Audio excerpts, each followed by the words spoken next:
Hello दोस्तों, आपको सच्ची हॉरर स्टोरी सुनना पसंद है तो हमारे चैनल को अभी सब्सक्राइब करें। धन्यवाद। चलिए शुरू करते हैं आज की स्टोरी। एक 35 वर्षीय व्यक्ति जिसका नाम विवेक बंसल था अपनी गाड़ी में बैठा घर जा रहा था। रात का समय था, चारों तरफ अंधकार था। उसकी गाड़ी की हेडलाइट ही उस राह में प्रकाश फैला रही थी जिस राह से वो गुजर रहा था। विवेक हाई स्पीड के साथ गाड़ी ड्राइव कर रहा था क्योंकि आज घर वापस लौटने में उसे काफी देर हो गई थी। गाड़ी ड्राइव करते हुए अचानक उसकी गाड़ी के सामने एक लड़की आ गई। इससे पहले कि वह ब्रेक मारकर उस लड़की को बचाने में सफल हो पाता तब तक उसे बहुत देर हो गई थी। जरा भी मौका न पाते हुए वह अपनी कोशिश में विफल रह गया। लड़की को गाड़ी की भयंकर टक्कर लगी। परिणामस्वरूप वो अपने स्थान से उछलकर दूर जा गिरी। गाड़ी रोक विवेक बाहर आया और एक्सीडेंट में जख्मी होकर सड़क पर गिरी लड़की की ओर दौड़ पड़ा। लड़की के करीब पहुंच उसने देखा कि वह बुरी तरह जख्मी हो गई है। उसका चेहरा खून में सन गया था। लहूलुहान हो जाने के साथ वो लड़की अचेत अवस्था में थी। विवेक ने झट उसकी नब्ज को चेक किया, दिल की धड़कने को चेक किया। वो जिंदा थी। उसे जिंदा देख विवेक ने झट अपने मोबाइल फोन से हॉस्पिटल फोन कर एम्बुलेंस को बुलाया। एम्बुलेंस की प्रतीक्षा में वो इधर उधर देखता रहा। फिर बाद में उसने सड़क पर जख्मी लड़की की ओर नजर डाली तो वो लड़की गायब हो चुकी थी। विवेक हैरान परेशान था कि आखिर वो गई तो गई कहाँ। और इस हालत में जिसमें कोई भी ग्रस्त होने के बाद अपनी जगह से 1 इंच भी नहीं हिल सकता, वो इतनी गंभीर हालत में उठकर कैसे जा सकती है। सोच सोच कर उसका दिमाग लगातार उलझनों में ग्रस्त हुए चला जा रहा था।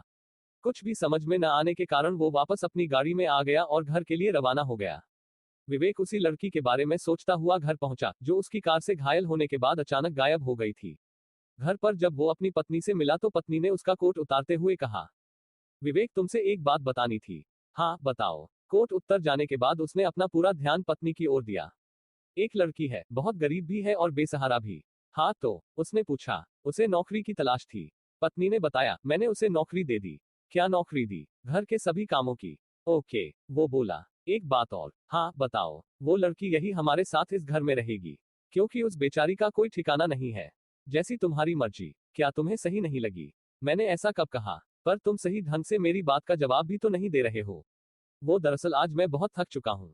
ऑफिस में काम ज्यादा था ना। बाकी तुम्हारी किसी भी मर्जी पर मुझे बिल्कुल एतराज नहीं।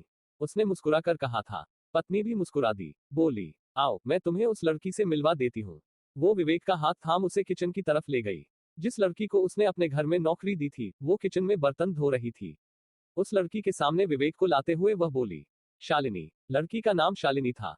शालिनी ने दृष्टि उनकी ओर उठाई तो विवेक की पत्नी बोली, यह है मेरे पति हैं। जी, लड़की ने धीरे से कहा।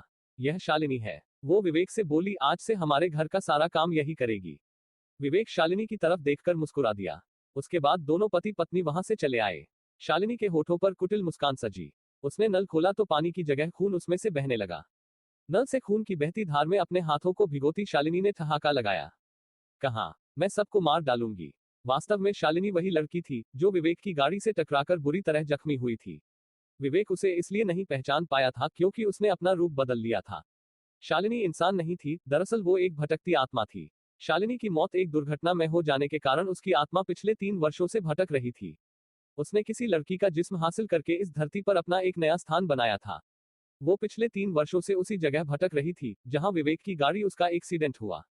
रात के 1 बजे का समय था। विवेक व उसकी पत्नी दोनों ही गहरी नींद में सो रहे थे। अचानक पत्नी को सुनाई दिया कि कोई किचन में बर्तनों के साथ छेड़छाड़ कर रहा है। बर्तनों की आवाज कान में पड़ने के बाद वो जाग गई थी, मगर जल्द ही फिर से सोने की कोशिश करने लगी थी। 30 मिनट गुजर गए। बर्तनों की आवाज बराबर आती रही।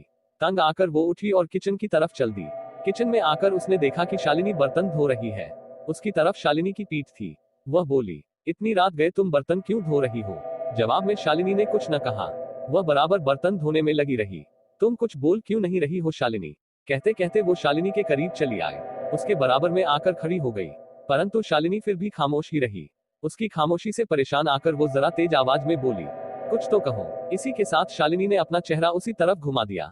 शालिनी की आंखें देख विवेक की पत्नी बुरी प्रकार डरी कि उसके हलक से आवाज तक न निकल पाए। वह स्लैब पकड़कर अपने स्थान पर ज्यों की त्यों खड़ी रह गई।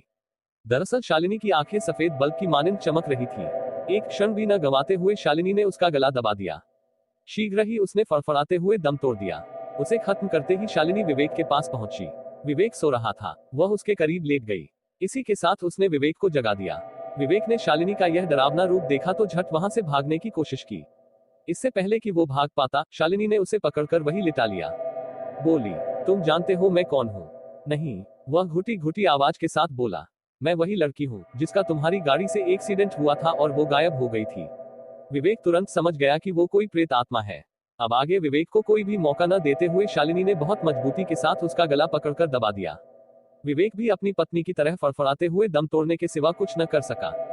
दोनों को मौत की नींद सुलाने के बाद शालिनी पुनः अपने नए शिकार के लिए अपने ठिकाने पर पहुंच गई।